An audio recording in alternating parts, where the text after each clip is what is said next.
You always ask yourself, how is this person uniquely qualified? When will they run through walls where others will be like, this is too hard? And I think female founders, because they're having to do so much more with so much less, that they really, the why, when I think about Amanda or some of the other founders in our portfolio, there tends to be almost a personal why of why they're founding this that keeps them going. So why are we still here? What is the core issue, and will it change in our lifetime? One, at its core, venture is a pattern matching business. And so the people who control a lot of the wealth are often founders themselves, who then invest in people who remind them of themselves. I think to your question of what needs to change, we need to change who is allocating the capital in not just family offices, but in other institutional environments, whether that's endowments, that's foundations, that's pension funds, who's on those boards, who's on those investment committees.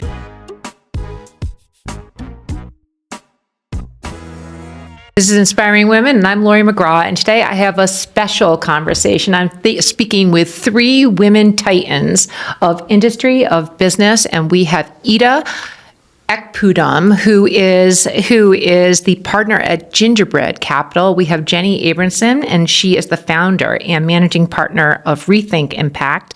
And then also Erin Harkless-Moore, and she is at Pivotal Ventures. These are three different funds that look at things with a gender lens. They actually believe that investing in women businesses and women-led companies can have impact. And when we know that 2% or less of the funding goes to those kinds of businesses, these are big jobs that you have all taken. Thank you for being on Inspiring Women. Thank you for having us. Thank you for having us here.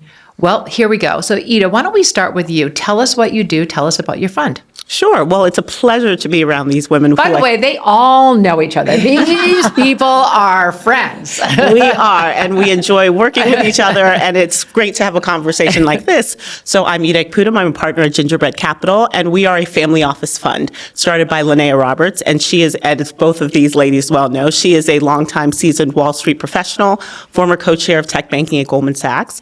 And then when she retired, she had a really interesting realization.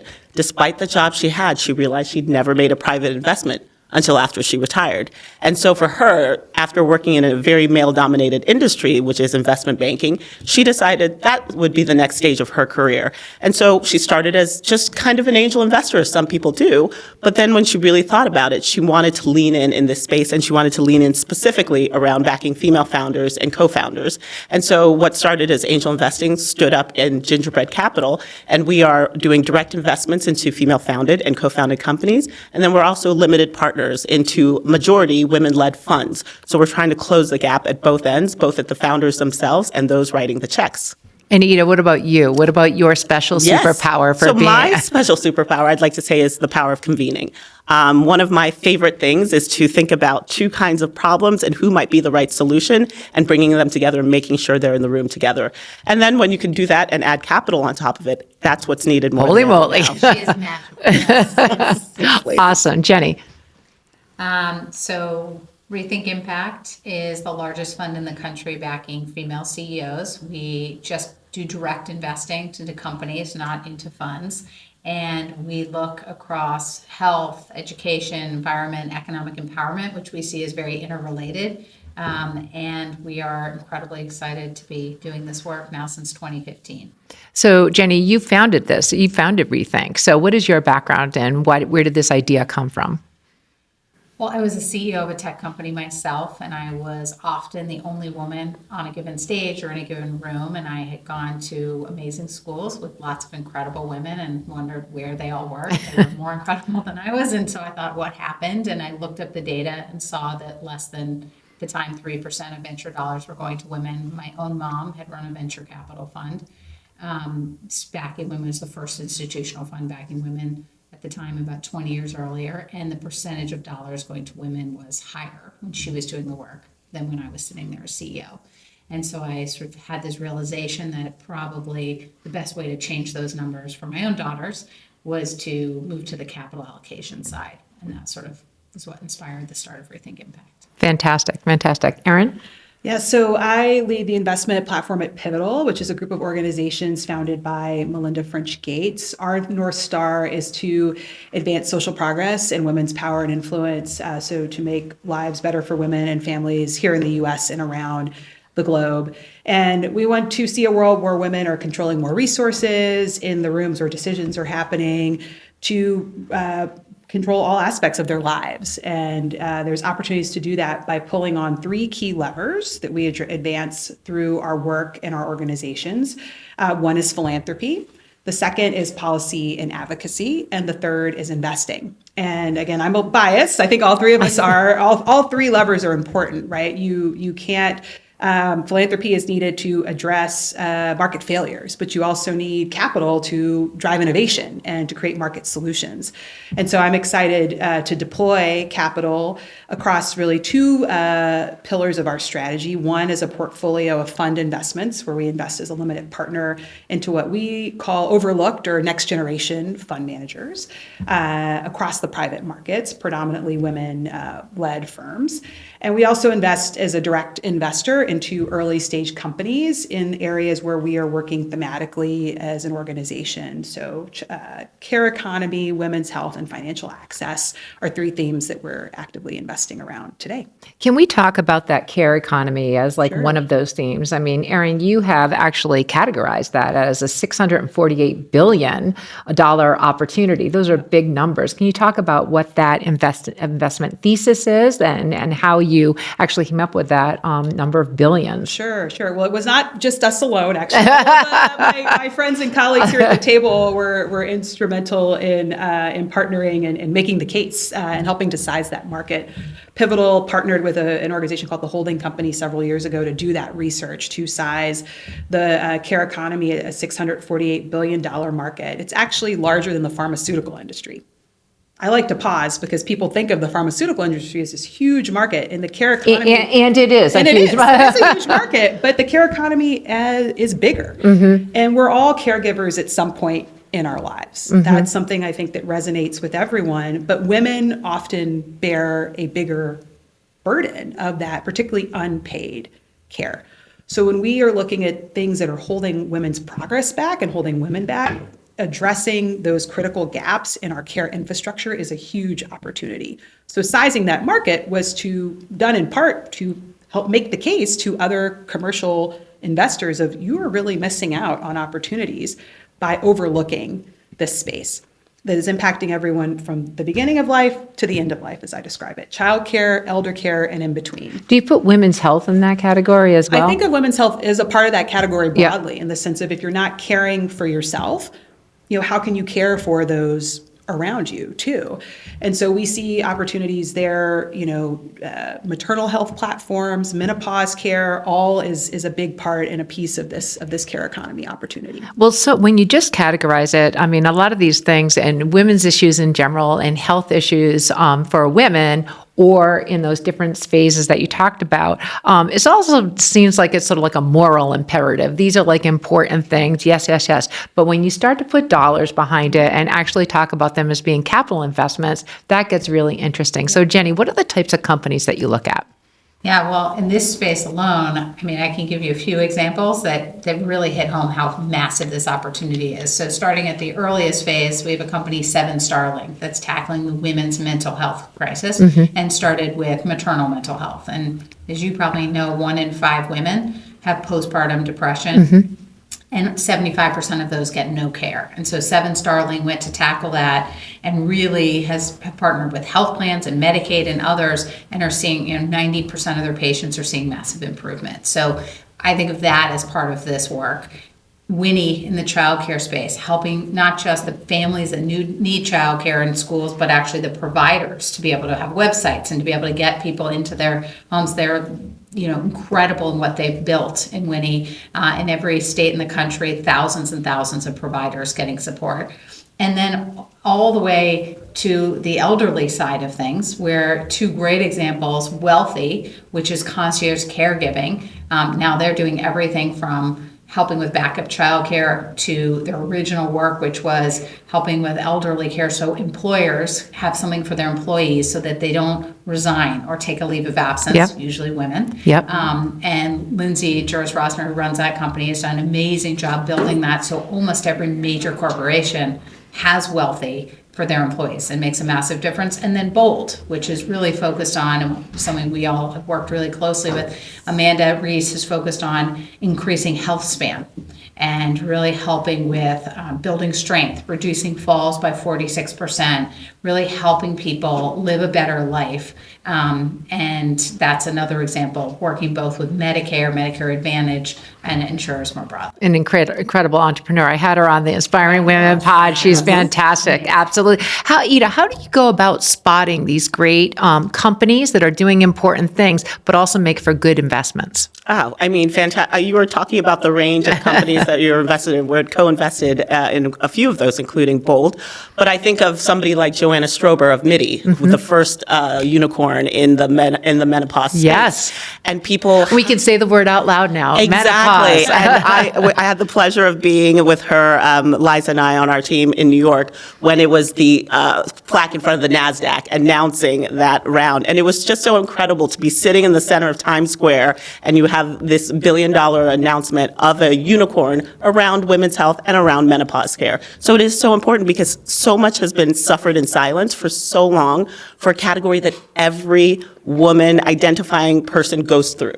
And for a while, we just thought there was no solution and you just deal with it. Yep. But then you realize this is a multi-billion dollar industry. And I think now people are taking note. So you have to think about, well, how do you spot those? Well, you see a founder like Joanna who sees an opportunity, sees that it's underfunded, and then she goes after it doggedly. She was working when nobody cared about it. She created the conversation around this. And you have to have that kind of relentlessness. And you always ask yourself, how is this person uniquely qualified? When will they run through walls where others will be like, this is too hard? And so that's usually what most founders are dealing with. And I think female founders, because they're having to do so much more with so much less, that they really, the why, when I think about Amanda or some of the other founders in our portfolio, there tends to be almost a personal why of why they're founding this that keeps them going, where others would be like, this is too hard. So you need that, and then you need the market to be large enough, right? Like death, taxes, menopause. Like, these are the types of things that we are talking about that are universally undeniable. And so when you size that and you think of like underfunded, huge markets, and then you have a founder that is both determined, but then able to build relationships so they can build a team around them, that's the kind of magic that you're looking for. Well, so Ita, just to stick with you for a second, because so first of all, MIDI, it's not just, a successful company, but it was like a category creating company. So you've got a founder, you've got somebody who is dogged and relentless and passionate and all of those things.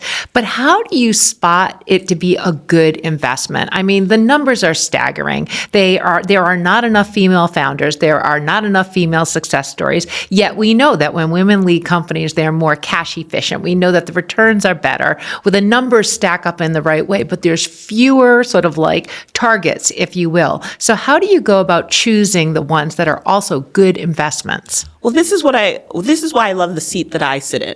Right? So I sit at the intersection where we can do direct investments, but we tend to look later. We came into MIDI not at the seed round, but I love to be an LP into funds where they are looking at those earliest stages. So you need to look at who are the managers that are out here spotting the trends before they're pre-consensus, right? That's a talent in and of itself. When you think of the Rethinks of the world, and when you think of funds that will actually they have a thesis and they're going after it, kind of the way that you did with the report, the holding company does, that you go or build the theme, and then you have people that are like really digging deep, because there's always multiple players. And there are, as Biddy might have created the category, but there are other players in the space, and you have to be able to pick a bet of why this one. And so that's one of the things that I love sitting in this seat as an LP, is when I'm talking to managers, we were having a conversation around this, I was just saying I was looking at a manager where they have a different point of view. It's not kind of the consensus, and they're looking for something where they're like, I'm looking for this type of founder, which is not what everybody's looking for. And usually that person is going to be inevitably successful, but maybe they might not catch the eye of the shiny, big firms. And when you find a fund manager that can spot those talents early, you also want to make sure they have the capital to write the checks That's to right. back those companies. Can I piggyback on something Always. you just said here, which I think is foundational. And similarly, we invest into funds as well. And part of that is I'm on this mission to abolish the term emerging, to describe fund managers that are typically raising their first 4 funds or have $200 million or less under management. Because that term implies you haven't arrived. You have no experience. You haven't done anything. Jenny and Rethink have now raised 3 funds. hundreds of millions of dollars in assets under management, but you brought tremendous experience, again, as a CEO, as an operator, when you were founding that firm with a clear thesis. To me, that's next generation is what we're calling it. And those fund managers outperform. These next gen fund managers over time have consistently been in the top quartile when you look across venture capital. So you're making a allocation misstep by not looking at these opportunities, to Ita's point, to then go find the most cutting edge technologies. So I get excited about looking for talent that others are overlooking. 50% of the capital raised in venture last year went to 9 firms. Do you mean to tell me that only 9 firms have a monopoly on all of the best ideas, all of the best innovation? No, I don't think so. Now, yes, they are backing many of the founders that we've been sharing here, but you have firms like Rethink, Magnify Ventures, which, another firm that we incubated and anchored out of our office at Pivotal, was very early around this care economy thesis, partnering with us in that work. And so these are all talented professionals who have very extensive and lived experience as operators, again, as angels, potentially as investors as well, that they're bringing to the table as they found these firms to then go and invest in the amazing entrepreneurs that we're all talking about here today. And interestingly, it's sort of a similar trend at the direct investing side, right? Last year was more concentrated than it's ever been. About 10 companies got about half of all venture capital dollars last year, which is insane. Crazy. Right? So then you have everyone else pushing. And so when we evaluate the direct investments, there are plenty of women starting companies. It's a myth that there are not women starting. They start half of all companies, right? It's really have an incredible opportunity because there are so many great women who have the background, who have the skills, and there's a perception if they haven't been a CEO before, then they're not fundable. Not ready. Yeah. And in reality, they often, as Ita's talked about, have a lived experience. You take someone like Lindsay from Wealthy, she had cared for her mom sort of hiding while she was in a job, and it was the loneliest experience she ever had. So to see her create something that allows every family member to be able to emotionally be there and have someone else dealing with insurance and everything else, it really takes a company far. Or Spring Health that we're both invested in, where we invested really early on in April, led her late seed. It was clear this was a company where she had a passion and a personal experience that made her want to make this succeed. And she was going to make it succeed. And she's grown the company tremendously, and it's only at the beginning, as far as I can tell. So just And I think we all have stories like this over and over when we look across portfolio. I'm thinking about Anu Dugal, Female Founders Fund with Maven. And Kate will talk about, she has 4 children. She doesn't show up to really many things, but she always shows up. Showed up to Inspiring Women when she was on the pod. Right, exactly. There you go. But she will talk about how she got rejection after rejection, and Anu was the first yes. And now this is one of those category creating companies in women's telehealth into employers and now beyond. And you think about that. Female Founders Fund 1 was a small fund, and that one yes created it was a catalyst that built a whole kind of segment. And so those managers they might have been emerging, but they also were still spotting talent that nobody else was spotting. So you all know you have to change who's in the room and who's allocating the capital to have a different set of companies getting funded. So that's why it's imperative, I think, to invest in this overlooked and underrepresented talent. And again, women particularly, that's what we're talking about Nothing here. against the 83% of Yes. men. We want to have men at the table as well. But if we're backing women, I saw some research recently, if we had gender parity in entrepreneurship, it would add $5 to $6 trillion to the global economy. I mean, these are like we're dropping a lot of massive numbers here, massive numbers that, again, like you said, Maven wouldn't exist without that early bet of someone who saw things different. You're all passionate about the case for change and also the dollars and the metrics that, demonstrate that there is real return to be had from companies that are led by women, founded by women. So let's just talk about sort of like the elephant here, which is like, and why is it still the same? I mean, when I started Inspiring Women 5 years ago, we were at 2.4% of venture dollars going to women, a staggering low number, until it went lower to 1.8% just 3 years later. So why are we still here? Why are we still here? You are doing all that you can and more, but what is the core issue, and will it change in our lifetimes? Jenny. Will. Yeah. It will. I think we're here for a few reasons. One, at its core, venture is a pattern matching business. And so the people who control a lot of the wealth are often founders themselves, who then invest in people who remind them of themselves, whether the person has a hoodie and went to Stanford, I went to Stanford, or otherwise. So some of it is cyclical, because then those companies do well and then they move into venture capital. So some of this is, it's a cycle that's hard to break. I think COVID, and Melinda French Gates has said this very eloquently, really laid bare sort of an underlying issues of people turning to networks they already knew because they were going inward. And I think that took what was progress in the right direction and set us back.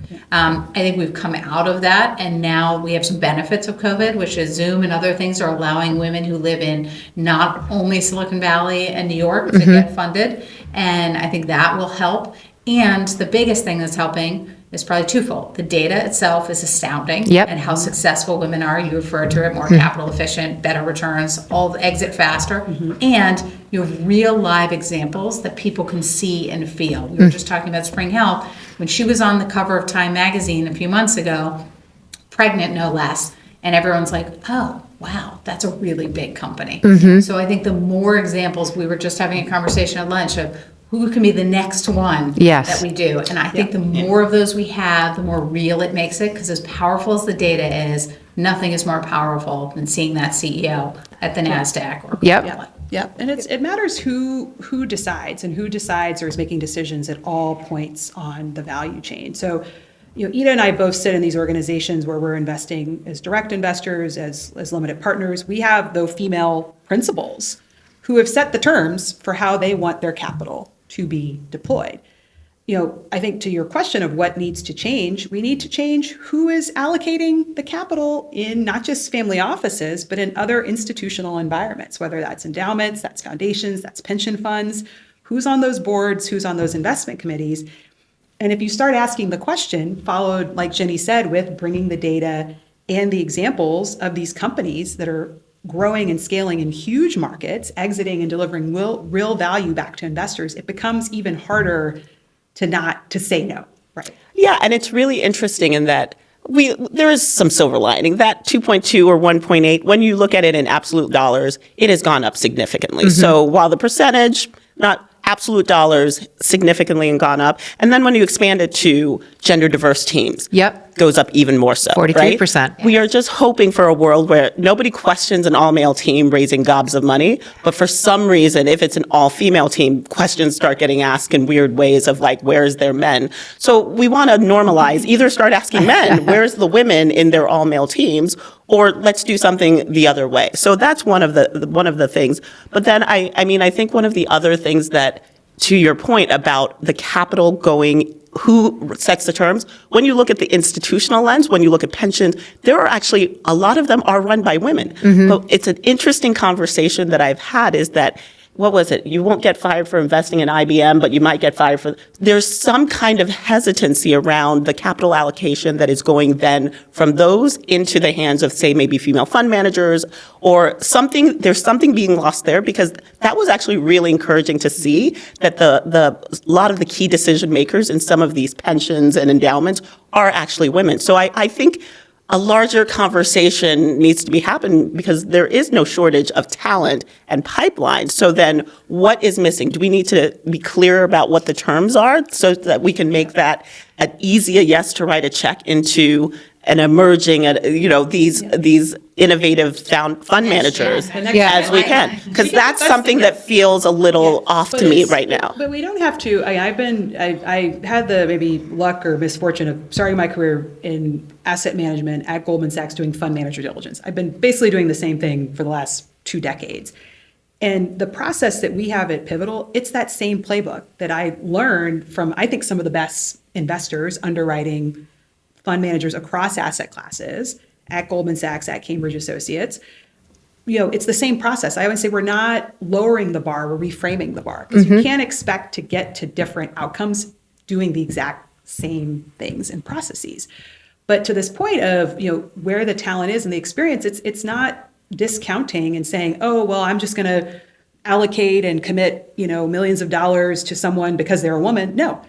It's what are the questions that I need to ask to understand the risk that this maybe first-time fund manager is taking to get comfortable with that. So it's reframing and what the problem is you're trying to solve to get to a different solution. And one example that I love, I won't use you as an example, but I think Rethink is a great example. But another one in our portfolio, and I know Ita knows this firm well too, is Cherry Rock Capital. It was founded by Stacey Brown Philpott, probably one of the most successful African American women in Silicon Valley in tech.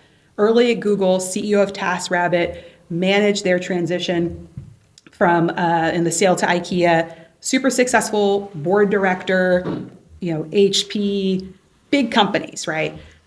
She was working with SoftBank, General Catalyst, started to make the transition to an investor, wanted to raise a fund, again, focused on overlooked talent at the Series A and B stage. And the refrain shared, well, you're not an investor. What have you been doing? You don't have any experience. Said, I can help companies at Series A and B understand how to unlock what investors care about, because I sat on that side of the table. I was a senior director, lead director at some of the biggest companies that scaled in the world. I took a company through that process. And so for us, it was, okay, yes, does she have a typical investment track record that I can underwrite? No. But I can go through her experience and do a ton of references and understand what her thesis is and her ability and her team's ability to add value and to find great founders to do that. Now, does that take a little bit more work?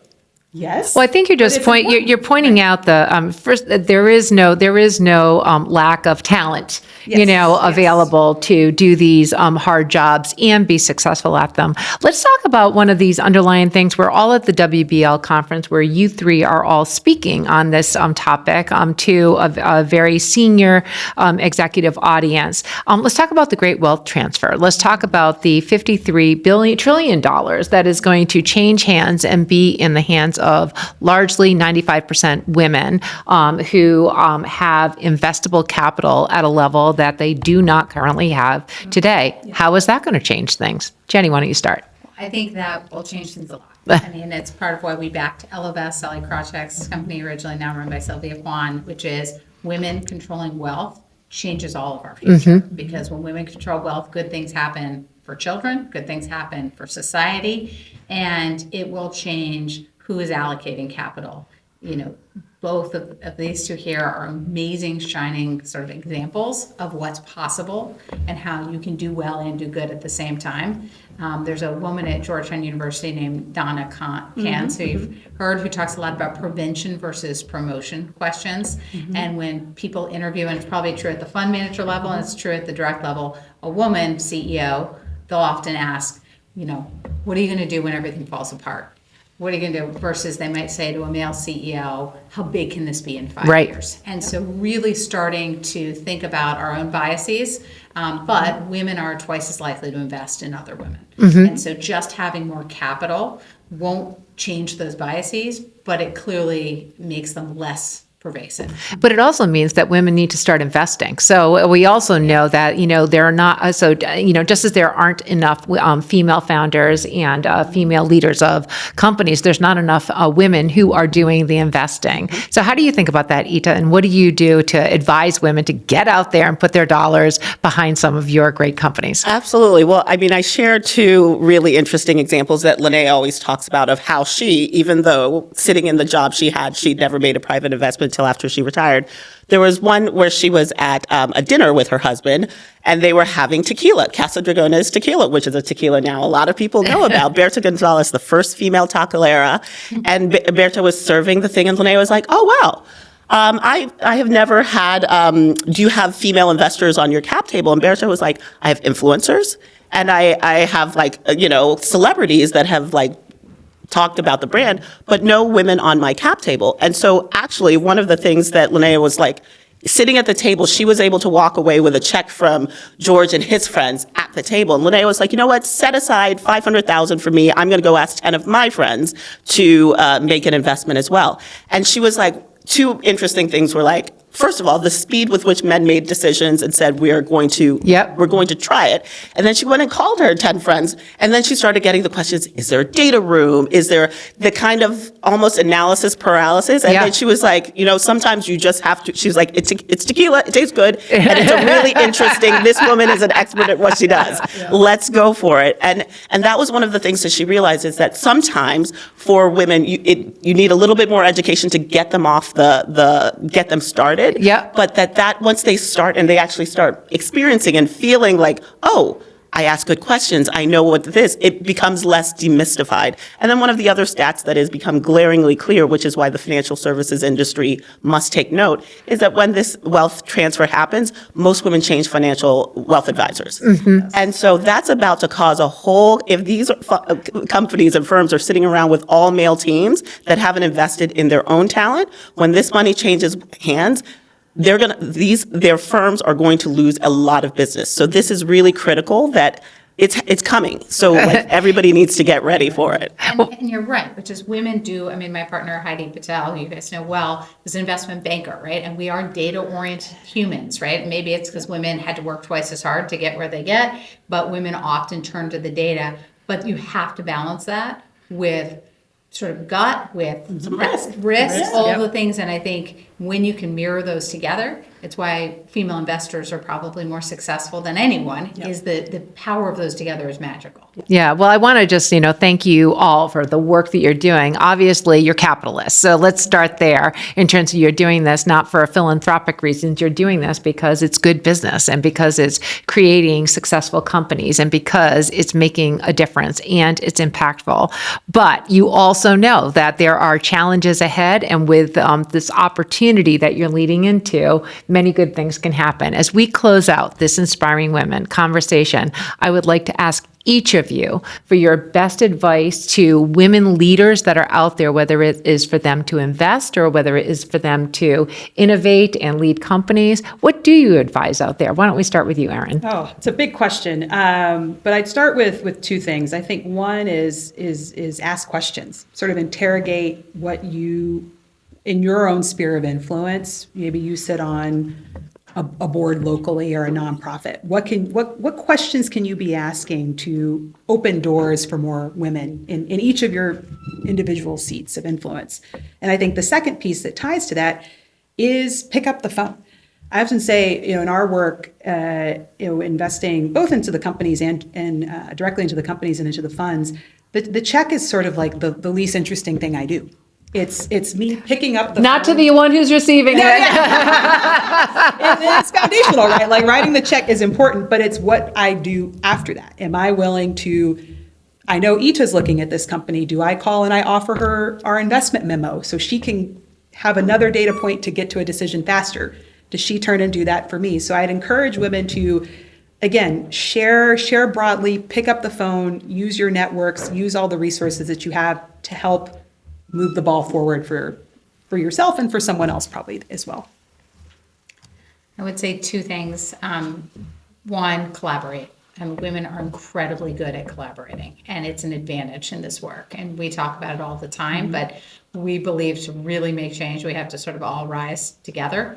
And I think that will make the difference. And two, I was thinking about a quote that my boss at the Washington Post had years ago. It says, what would you do if you couldn't fail? I think I have a plaque on my desk. And I think just remember, if you're out there, whether you want to be an entrepreneur, you want to, back companies, you want to be on a board, you're pretty amazing. And I think women often underestimate themselves. And I think if you sort of believe it, it will happen. It's sort of my belief in life. Awesome. Ita? And I absolutely, for those that have gotten to the fortunate place where they have excess capital and they can really think about thinking almost in terms of a legacy, when you look back, what can you do? And there's two ways. If you don't have time to be what Lene or Melinda have done, where they have set up whole teams, there's the ability to actually not have to go do direct investments and look at deals one-on-one. But I would encourage you, if there's an area you care about, a theme you care about, there's likely a fund that will invest in that, whose job it is, that that's all they do 24/7. Consider that way as a way to gain access into this world of private investing, especially venture capital. And that way you will get to see a lot of things. And in the reports they do, the convenings that they do, give you that opportunity to start dipping your toe in. And maybe it'll spark a fire that has you go down the path of Gingerbread or Pivotal. But like, you can start small, and it is possible to start really small and then get comfortable and grow from there. So just start. Just get going. Just do it. Just get it. Oh, this has been just an incredible Inspiring Women conversation. And so Erin and Jenny and Ita, thank you all so much. Thank you for having doing this, us. Laurie. Thank you for having It's us. important.